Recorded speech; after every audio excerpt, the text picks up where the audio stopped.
Bienvenidos, amigos y amigas, a Historia con el Móvil. Mi nombre es Juan Jesús Pleguezolo, soy profesor de Historia de Instituto y desde los estudios centrales del cuarto de mi casa te mando un caluroso abrazo. Ojalá estés bien, te deseo lo mejor y un consejo: no dejes de desearle y no dejes de querer y de demostrarlo a la gente que tienes cerca. ¿De acuerdo? No dejes de demostrar cariño y de demostrar amor a la gente que tienes a tu lado.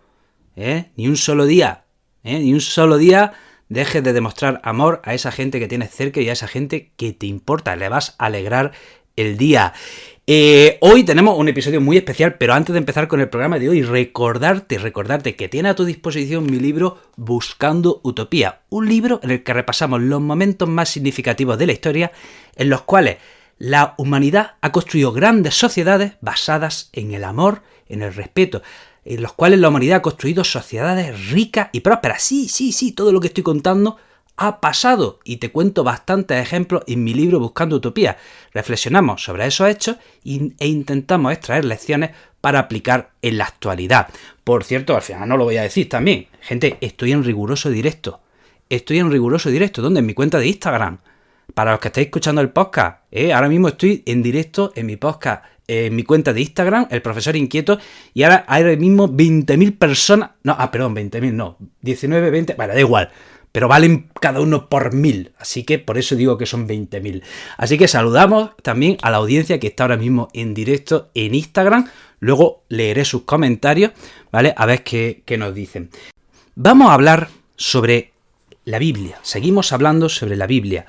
Una serie de episodios que está siendo muy aclamada en el podcast. ¿Cuántas ganas había de tratar la Biblia desde una perspectiva rigurosa, histórica, seria? ¿Cuántas ganas había?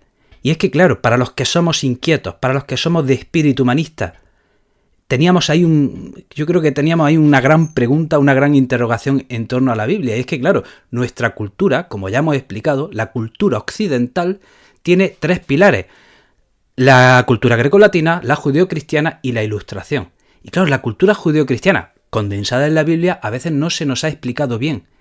Y estamos intentando con este podcast, pues suplir esa carencia, ¿de acuerdo? Y espero que os esté resultando entretenido.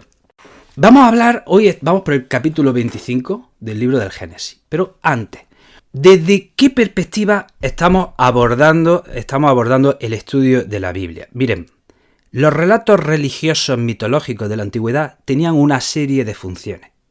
Una de ellas, responder a esas preguntas existenciales que se hacía el hombre, de quiénes somos, de dónde venimos, a dónde vamos, hay vida más allá después de la muerte, ¿qué es la muerte? Pero no solo eso, los relatos religiosos de la antigüedad muchas veces también explican la sociedad en la que el ser humano vivía. ¿Por qué hay tantos pueblos? ¿Por qué hay pueblos diversos? ¿Por qué cada pueblo habla un idioma? ¿Y el mundo? ¿Por qué existen naciones? ¿Por qué existen tribus? Además también, los relatos religiosos explican la psicología del ser humano. Oiga, los seres humanos tenemos sentimientos y emociones, y las emociones son de alguna manera absolutamente irracionales, ¿verdad? Hoy tenemos psicólogos que nos dicen, no, pero es que las emociones residen que si en el cerebro primitivo y el cerebro límbico, luego tenemos el cerebro prefrontal, bla, bla, bla. Vale, eso hoy, pero en la antigüedad eso no se tenía. Además también, y esto es muy importante, los relatos religiosos transmiten una forma de vida. Los relatos religiosos transmiten una forma de vida que había que seguir. Y muchas veces esa forma de vida se hace, se da un carácter sagrado para que así la gente tuviese que cumplir con una forma de vida. Para que se cumpla una norma, haces que esa norma sea sagrada. Y la desobediencia a Dios, el temor a la desobediencia a Dios, hacía que la gente quisiese cumplir sí o sí esas normas. Recordemos también una cosa importante. El Génesis, que es lo que estamos comentando, toma su forma actual en el siglo VI a.C. durante el cautiverio de Babilonia. Los judíos han sido repatriados y exiliados y están en Babilonia. Y es ahí cuando se configura el Génesis tal y como hoy lo conocemos. Pero, y aquí está el kit de la cuestión. Hacen referencia a hechos que ocurrieron perfectamente unos 1.000 años antes. Y durante 1.000 años, ¿qué está pasando? Pues que durante 1.000 años, esos relatos, van pasando de generación en generación, de generación en generación. Son relatos orales. De manera que el Génesis recoge una tradición de relatos orales que se ha ido configurando durante 1000 años. Gente, ¿y a qué contexto obedecen? Al contexto de unos pueblos seminómadas, de unos pueblos pastores. Y esto es importante entenderlo porque, claro, hoy es muy fácil intentar buscar incongruencias e incoherencias en estos textos. Asentados ya estas ideas, que si no las tenemos claras, no vamos a entender nada, ¿de acuerdo? Vamos a comentar qué vamos a ver en los relatos de hoy. Bueno, pues en los capítulos de hoy vamos a ver unos patrones que se repiten. O sea, vamos solo por el capítulo 25 del Génesis y ya estamos viendo patrones que se están repitiendo generación en generación, generación en generación. ¿Por qué se repiten siempre los mismos patrones? Pues miren, probablemente la explicación es que como esto es literatura oral, ¿de acuerdo? El hecho de que sea de carácter oral hace necesario que se repita una serie de patrones. Para aquel que narra la historia, necesita tener unos patrones fijos que se repitan para así poder memorizar mejor, para así poder narrar mejor, para así poder construir mejor un argumento. O sea, si yo voy a escribir una novela de 1000 páginas en papel, bueno, pues ahí puedo meter 17.000 personajes, 17.000 tramas, y el lector que se pierda podrá ir siempre de atrás a adelante, de adelante a atrás. Si se pierde un personaje, pues el lector siempre puede volver a releer. Pero si yo voy a componer un relato oral y que tenga cierta coherencia y cierto sentido, a menudo es necesario repetir ciertos patrones. Y miren, ¿qué patrones se están repitiendo? De nuevo, por ejemplo, vemos a Rebeca, la esposa de Isaac, que es estéril. Pero es que luego la esposa de Jacob, Raquel, también es estéril. ¿Y a quién estoy haciendo referencia? La esposa de Abraham, Sara, en principio también era estéril. Luego todas, ayudadas por Dios, pueden tener hijos. Pero siempre al principio del matrimonio se muestra que la mujer, oye, es estéril, pero con la ayuda de Dios puede tener hijos. Otra cosa que llama muchísimo la atención, personajes que no paran de viajar. Otra vez, estos personajes, oye, es que parecía que tenían allí un tren de alta velocidad. ¿Cómo se movían por el desierto? No paran de viajar. ¿Por qué no paran de viajar? Porque estos relatos responden a la tradición de unos pueblos seminómadas, de unos pueblos pastores. Estos relatos recogen la tradición de unos pueblos que eran nómadas, que no paraban de viajar. Por eso, leyendo el Génesis, vemos cómo Abraham no para de moverse, ahora Isaac, luego Jacob, están siempre viajando, y es que no es que les gustase viajar, es que, insisto, ¿qué realidad nos están contando? ¿En qué contexto se componen? Pues en el contexto de unos pueblos pastores que eran seminómadas. Y una cosa que me ha llamado mucho la atención. Esto otra vez me ha parecido increíble. Vemos unos hermanos que se pelean. ¿Qué está pasando? Ahora vamos a hablar de la historia de Jacob y Esaú, que también se acaban peleando y a muerte. Gente, vamos a repasar. Hemos empezado, ya lo hemos comentado, hemos estudiado ya a Caín y Abel. Aquí es que directamente Caín mata a Abel. ¡Hala! Pero es que los hijos de Noé, Sem, Cam y Jafet, también acaban peleados. Y Cam se acaba comiendo una maldición que va a perseguir y va a arrastrar a toda su descendencia. Pero es que Isaac e Ismael también acaban peleados. Y ahora Jacob y Esaú también acaban peleados. ¿Qué diablos sucedía? ¿Por qué estos relatos del Génesis no dejan de mostrarnos, generación tras generación, a hermanos que se odian a muerte y que están dispuestos a hacerse la guerra y a matarse? ¿Qué está sucediendo? ¿Por qué? Puede ser, bueno, en la realidad esto es perfectamente factible. Hermanos que se pelean, se odian y se odian a muerte. Eso es una historia, eso pasa. Eso pasa. Pero ¿por qué el empeño del Génesis de mostrarnos generación tras generación a hermanos que se están peleando y que se están haciendo la guerra entre sí, se hacen una guerra a muerte y se desean lo peor el uno al otro? Creo que tiene una explicación y ahora la vamos a dar. Estamos en el capítulo 25 del Génesis y ya dijimos que Isaac se casa con Rebeca. Bien, atentos, a ver si no se pierden. Miren, Rebeca era la prima segunda de Isaac. Isaac, ya saben que es hijo de Abraham. Bueno, pues, ¿dónde está el parentesco? Resulta que Rebeca es la nieta de Nacor, que era el hermano de Abraham. Nacor tuvo un hijo que se llamaba Betuel, Y Betuel tuvo 2 hijos, una es Rebeca y el otro es Labán. ¿De acuerdo? Quédense con ese nombre, quédense con el nombre de Labán, que luego aparecerá más tarde. Entonces, de nuevo, como ya hemos dicho antes, ¿qué nos cuenta el Génesis? Que Rebeca es estéril, pero que con el tiempo puede tener unos hijos. Con el tiempo tiene unos hijos y tiene a unos gemelos. Y tiene unos gemelos que son Jacob y Esaú. Y ahora, ¿qué nombre le suena más de los dos? Pues yo creo que todos dirán que Jacob, ¿verdad? Pero ¿quién era el primogénito? ¿Quién era el primogénito de los dos? ¿A quién le correspondía la herencia? A Esaú. Esaú era el primogénito. Y miren, antes he hecho una pregunta. ¿Por qué en el Génesis aparecen tantos hermanos que se odian unos a otros? ¿Qué está sucediendo? Pues en el versículo 23 del capítulo 25, atención a estos versículos que aquí van una pista, dice, y fue a consultar a Yahvé, que le dijo, 2 pueblos llevas en tu seno, 2 pueblos que al salir de tus entrañas se separarán.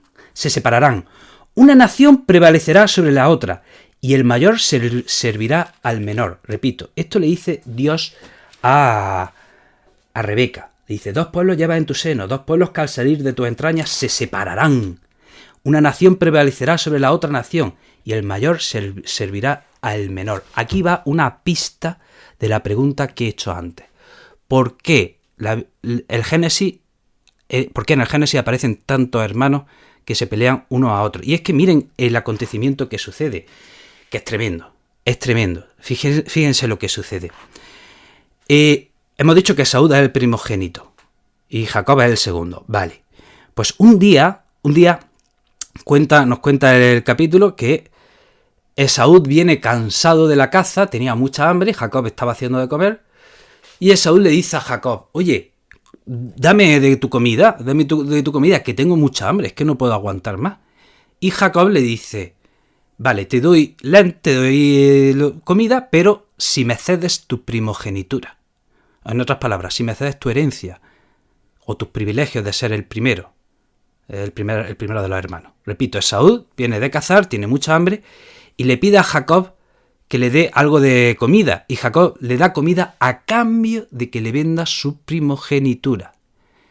¿Y qué hace Esaú? Acepta. Y dice Esaú, vale. Y Esaú acepta un plato de lentejas y a cambio de ese plato de lentejas cede y vende su primogenitura. Vamos a ver. Analicemos fríamente este hecho. ¿Qué sentido tiene? O sea, ¿qué sentido tiene? O sea, los que compusieron este relato, o sea, ¿qué sentido tiene? Primero, la actitud de Jacob de no darle de comer a su hermano, en fin, es un poco miserable. Y la actitud de Esaú de vender su primogenitura por un plato de lentejas es un sinsentido. No sé la palabra. O sea, uno y otro están mostrando un ejemplo que dice, vaya dos hermanos. Uno que no le quiere dar de comer al otro y el otro que cede su primogenitura porque no es capaz de aguantarse el hambre. O sea, vaya dos. ¿Qué sentido tiene? Bueno, pues vamos a intentar responder. Vamos a intentar responder a esta pregunta. ¿Por qué aparecen tantos hermanos que se pelean? Bueno, pues he dicho al principio que estos relatos religiosos intentan responder también a la realidad social que habitaba el hombre en aquel entonces. Estos relatos religiosos también intentan explicarle al pueblo la sociedad en la que viven. Y miren, todos estos personajes que estamos nombrando a lo largo del Génesis, según el Génesis, son padres de otros pueblos. ¿De acuerdo? Lo explico de otra manera. Hemos dicho que este relato recogen la tradición oral de pueblos pastores, de pueblos seminómadas. Bien, yo esto lo he explicado en muchos episodios, se lo digo a mis alumnos, que podemos suponer que en la época en la que el ser humano era nómada y vivía en tribus nómadas, ¿qué pasaba si la tribu crecía más de la cuenta? Repito, pregunto, ¿qué pasaba si la tribu crecía más de la cuenta? ¿Qué sucedía si una tribu de 50 miembros que recogían alimentos para que 50 miembros crecían más de la cuenta y llegaban a 70? ¿Qué sucedía con esas tribus? Pues seguramente se tenían que separar.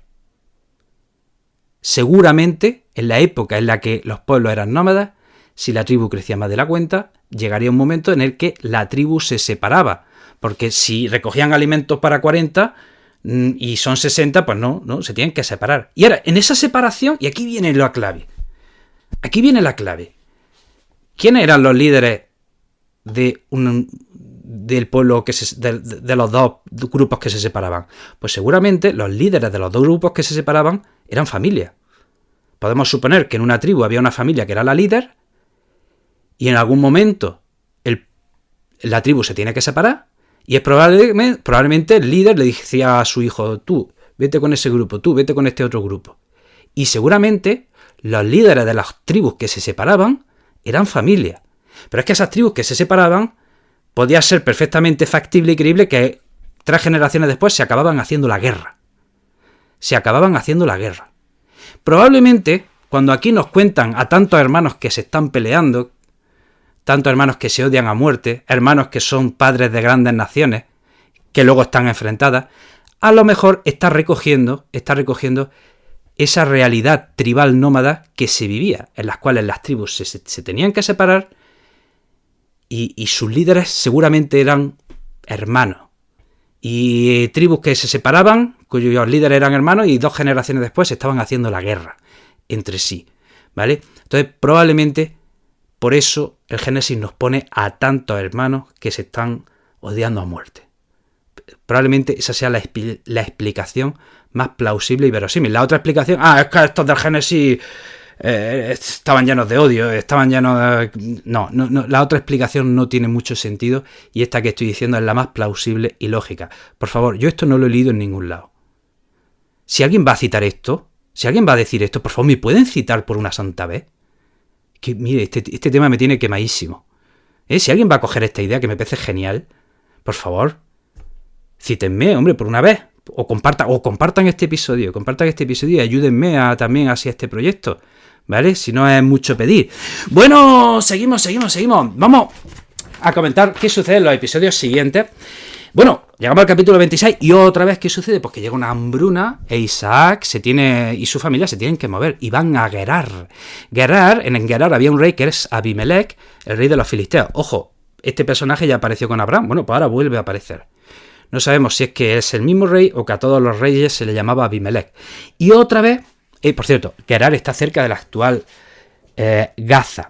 Y otra vez, gente, ¿qué tenemos aquí? Isaac. Este es otro elemento que se repite, que no lo he dicho antes. Isaac llega con su esposa Rebeca a esta nueva tierra. ¿Y qué le dice Isaac a Rebeca? Adivínenlo. Oye, Rebeca, di que somos hermanos. Porque pueden tomarte a ti, que eres muy hermosa, y a mí matarme. ¿Esto de qué nos suena? Pues Abraham ya lo hizo con Sara en 2 ocasiones. En 2 de los viajes de Abraham le dice a su esposa Sara, di que somos hermanos. Di que somos hermanos porque si no te van a tomar a ti, a mí me van a matar. ¿Vale? Pues ahora se repite. Isaac le dice a Rebeca, di que somos hermanos, por favor, que si no te tomarán a ti y a mí me van a matar. Otra vez. Esto lo hemos explicado y hay que hacer un podcast de este tema. Que en la antigüedad, probablemente uno de los motivos de guerra que había en la antigüedad era por las mujeres. Seguramente esto fue un motivo de guerra en la antigüedad, porque otra vez, ¿qué pasaba en un pueblo nómada si no había mujeres? El pueblo se extinguía. Si no había un número suficiente de mujeres, ojo, jóvenes en edad de parir. ¿Qué pasaba si en un pueblo no había suficientes mujeres en edad de parir? Pues que ese pueblo se extinguía. Y si en ese pueblo faltaban mujeres, era más que probable que se hiciese la guerra a otro pueblo y secuestrarla. Era lo más probable. Bueno, de hecho, ya hemos contado mitos que hacen referencia a esta realidad. La guerra de Troya, el rapto de las Sabinas, ¿vale? Como Zeus secuestraba y raptaba a toda la mujer que él quería, etcétera, etcétera. Entonces, seguramente esto obedecía a una realidad social, que una pareja entra en un país y era perfectamente factible que el más fuerte llegase y dijese, al hombre lo matamos y nos quedamos con la mujer. Esto seguramente era el día a día en aquella época. Vale, bueno, pues observamos que Isaac llega a Gerar, allí prospera, se hace rico, y se hace tan rico que lo tienen que echar.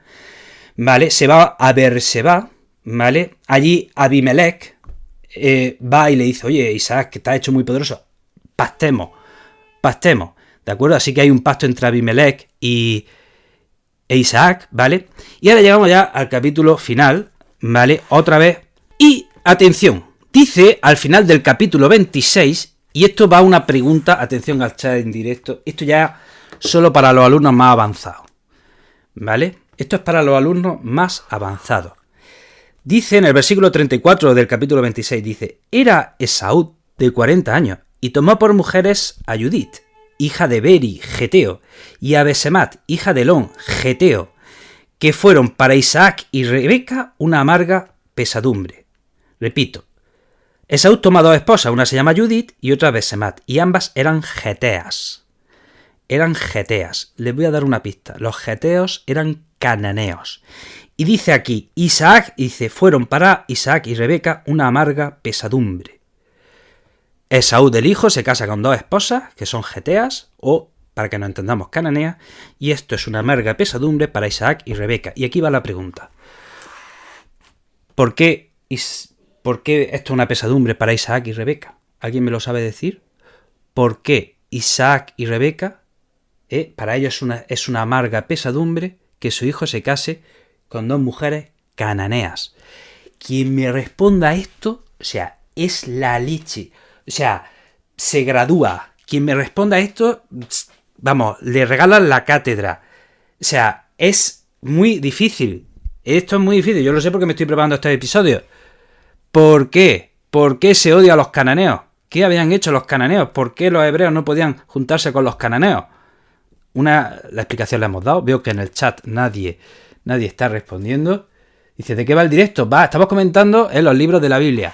¿Por qué Esaú y Rebeca, por qué Rebeca e Isaac se enfadan con su hijo Esaú, que se ha casado con dos mujeres cananeas? Gente, recordemos la historia de Sem, Cam y Jafet, hijos de Noé.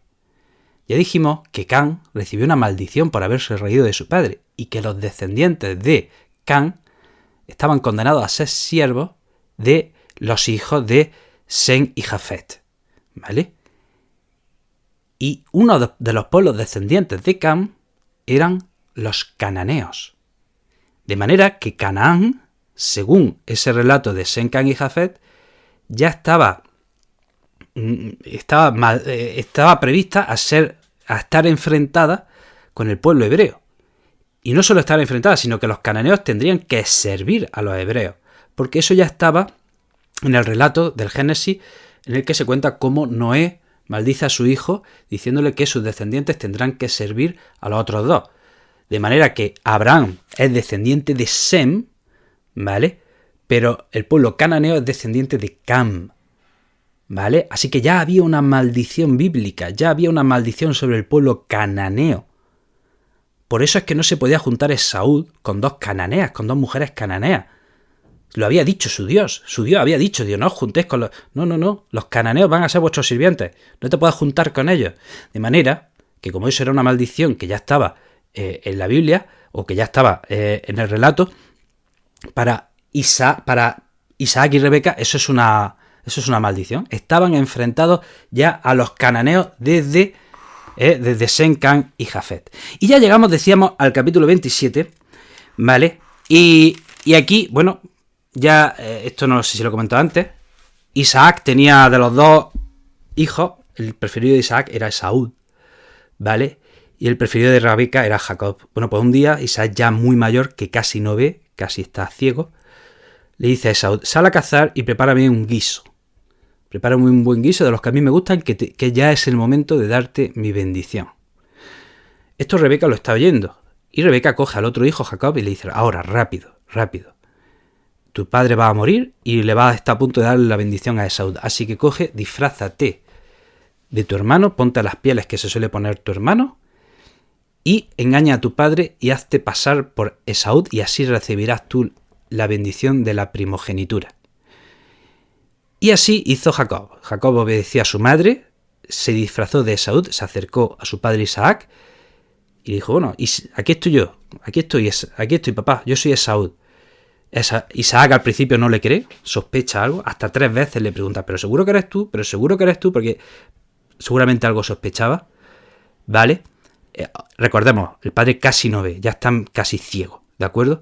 Y finalmente, bueno, Isaac es engañado y acaba bendiciendo a Jacob creyendo que es Esaú. En estas que Esaú vuelve y se entera del engaño. Pero Isaac ya no puede desdecirse, ya no puede revertir esa bendición. La primogenitura ya se la ha llevado Jacob. Primero porque la compró por un plato de lentejas. Y segundo porque acaba de engañar a su padre, disfrazándose de el hermano. Esaú se entera y jura venganza. Esaú jura que matará a su hermano. Y la madre le dice a Jacob, vete. ¿Y a dónde se va Jacob? Se va a Harán, donde estaba Labán, su hermano. ¿De acuerdo? Se va al norte de Mesopotamia, donde estaba Labán, el hermano de Rebeca, hijo de Nacor, hermano de Abraham. ¿Vale? Otra vez vemos esos viajes, otra vez vemos un pueblo que está viajando, otra vez vemos un pueblo viajero, de nuevo reflejo de esos pueblos seminómadas. Y otra vez la explicación que hemos dado antes. Esaú jura venganza y jura matar a su hermano. ¿Qué nos puede estar hablando esto? ¿Dos hermanos que se odian? Sí, o probablemente 2 naciones que se odian. En el fondo, este relato a lo mejor está hablando de 2 naciones que se odian, de 2 tribus que se odian, de 2 naciones o 2 tribus emparentadas que están dispuestas a hacerse la guerra la una a la otra. A eso nos debe estar respondiendo este relato, ¿vale? No a la historia de 2 hermanos que se odian y quieren matarse, sino a la historia, al origen del enfrentamiento entre 2 naciones que son familia, ¿vale? Y a eso seguramente debió estar respondiendo.